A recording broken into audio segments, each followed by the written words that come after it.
सास, बहू और रुमाल। आज सासू माँ की 13वीं है।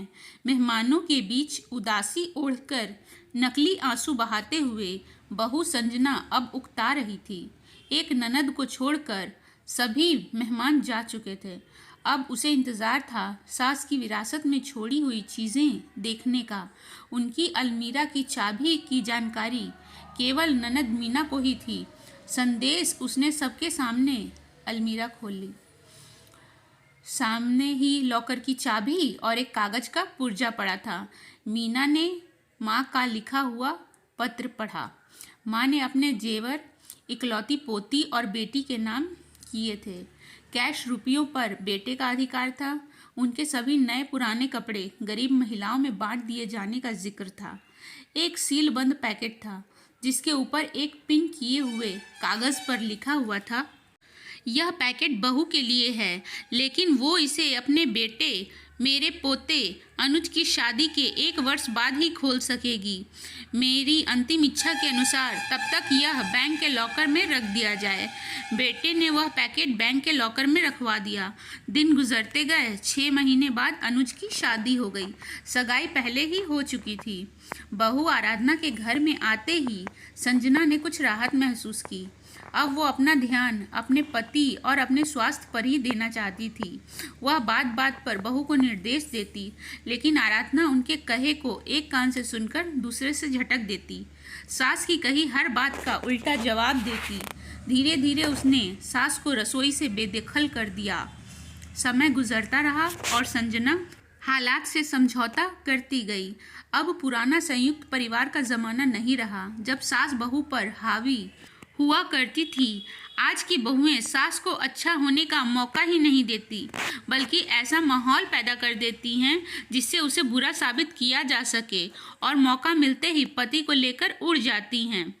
सदी के इतिहास के वे पन्ने जब सास बहू पर हावी हुआ करती थी, आज की बहुओं ने फाड़ कर फेंक ही दिए हैं। सास कितनी ही पढ़ी लिखी और समझदार हो, लेकिन बहू स्वतंत्र ही रहना चाहती है और इसके लिए जाल बुनती ही रहती है और सास का नाम ही परिवार की सूची से मिटा देना चाहती है। उसने भी तो यही किया था ना अपनी सास सुमित्रा के साथ। वो पढ़ी लिखी सुलझे विचारों की महिला थी और अपने पुराने विचारों की सास से मिले हुए कष्टों को भूलकर संजना को हर तरह की सुविधाएं, सहयोग और प्यार देकर सास के नाम पर लगे मनहूस धब्बे को हमेशा के लिए मिटाकर नया इतिहास रचना चाहती थी। लेकिन संजना क्षण भर भी खुशी न दे सकी थी उसे। आज उसे सास की बहुत याद आ रही थी। तभी सामने लगे कैलेंडर पर उसकी निगाह पड़ गई। 2 दिन बाद ही उसके बेटे बहू की शादी की पहली वर्षगांठ है। सास की वसीयत के अनुसार 1 साल पूरा हो चुका था, तो तीसरे दिन ही वो बैंक जाकर लॉकर से अपने नाम का पैकेट निकलवा कर लेकर आई।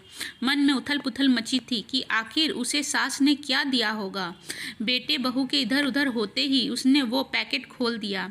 अंदर सास के तह किए हुए लगभग 1 दर्जन पुराने रुमाल थे और एक दूसरा पैकेट भी था, जिसे देखकर अचानक उसकी आंखें एक सवाल लिए सिकुड़ गई। साथ ही पिन किए हुए कागज पर लिखे शब्द पढ़ने लगी। बहू, ये वे रुमाल हैं जिनसे मैं बेटे का विवाह होने के 1 साल बाद से मृत्यु पर्यंत आंसू पोंछती रही। पढ़कर उसकी आंखों से अविरल आंसू बहने लगे। रोते रोते उसने दूसरा पैकेट खोला। उसमें उतने ही बिल्कुल नए रुमाल थे और वैसा ही कागज़ का टुकड़ा पिन किया हुआ था। उससे कहीं से सास को आवाज़ सुनाई दी, बहू, रो रही हो ना? ये रुमाल तुम्हें अपनी अंतिम सांस तक आंसू पोंछने के काम आएंगे। और उसने एक रुमाल उठाकर अपने आंसू पोंछ डाले। तो फ्रेंड्स, इसी के साथ हमारी ये स्टोरी यहीं ख़त्म होती है। मिलती हूँ नेक्स्ट वीडियो में।